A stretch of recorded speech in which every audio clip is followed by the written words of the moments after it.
Vamos falar aqui também, ó, do que aconteceu ontem. Muita gente perguntando sobre o que aconteceu ontem, né, nas bolsas mundiais, porque você teve uma queda do Ibovespa de 0,41%, uma alta do dólar de 1,7% e as bolsas dos Estados Unidos simplesmente despencaram, né? O que está acontecendo? Surgiu um risco maior de recessão nos Estados Unidos.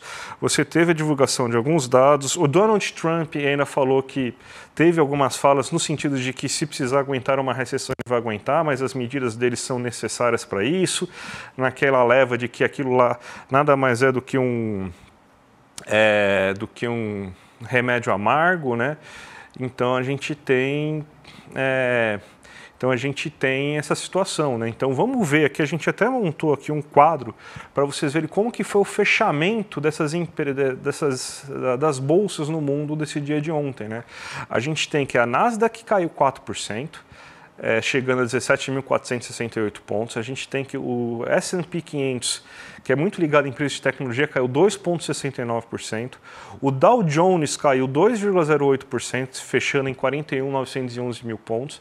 O Ibovespa fechou com uma queda de 0,41% em 124.519 pontos. O Ibovespa estava indo bem ontem, o dólar estava inclusive em tendência de queda, até que começou a surgir esses rumores aí de recessão nos Estados Unidos. E essa recessão tem nome e sobrenome, é o Donald Trump, porque o pessoal está começando a cansar de avisar ao Donald Trump o quê? Que as falas que o Trump está fazendo de coloca a tarifa, tira a tarifa, agora a gente vai taxar vocês, não, mas agora esse setor não vai ser taxado, não, mas agora essa coisa vai ser taxada, essa coisa não vai ser taxada. Está criando uma incerteza na economia. E a pior coisa que você tem para uma economia é incerteza. Você precisa fazer planejamento econômico. Os grandes bancos, você teve falas do Goldman Sachs ontem, do JP Morgan, falando, ó, gente, é o seguinte, é impossível você fazer planejamento econômico com um cenário de tanta incerteza.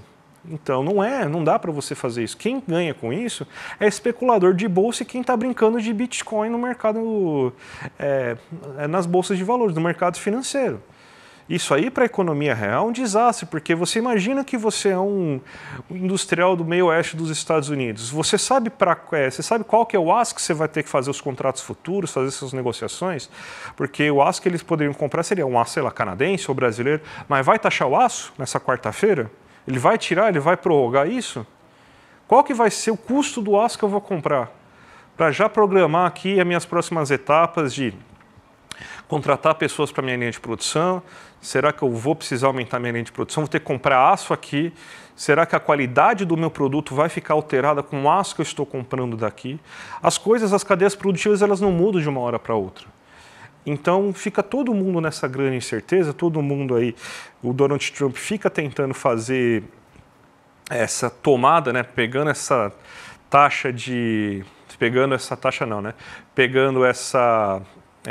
tentando pautar o noticiário toda hora, e é isso que acontece. Você tem então cada vez mais incerteza, cada vez mais uma dificuldade de planejamento econômico, cada vez daí você tem que a economia começa a mostrar sinais de desaquecimento, de desaceleração, todo mundo com a incerteza sobre como será a economia com essas tarifas e com tudo mais, e você acaba ficando, os agentes econômicos acabam ficando perdidos, então não é uma coisa fácil. Isso aí, se você tiver uma crise nos Estados Unidos, acontece uma crise no resto do mundo inteiro, porque aí vira uma crise de proporções globais. A gente tem menos dependência americana do que a gente tinha anteriormente? Tem, mas isso respinga no Brasil, isso respinga na Europa, talvez não tanto na Ásia, que é muito mais ligado à China e à Índia hoje, mas você tem então uma série de desdobramentos, uma série de efeitos em cascatas em demais economias do mundo. Então por isso que a Bolsa Brasileira responde tanto. Por isso que muita gente vai lá agora, e naquela paradoxo interessante que tem, que você tem uma crise esperada para os Estados Unidos, todo mundo vai comprar título público para ficar na segurança do título público, porque sabe que a última coisa do mundo que vai falir é um governo. E o governo dos Estados Unidos também é a última coisa que vai falir no mundo. se você tiver um problema de o governo americano não poder pagar a sua dívida pública, vai ser o menor dos problemas que você vai ter nesse não recebimento da dívida pública. Provavelmente você vai estar com uma hecatombe mundial já acontecendo para isso acontecer, para isso ter ocorrido antes, né? Mas o que a gente tem, então, é isso.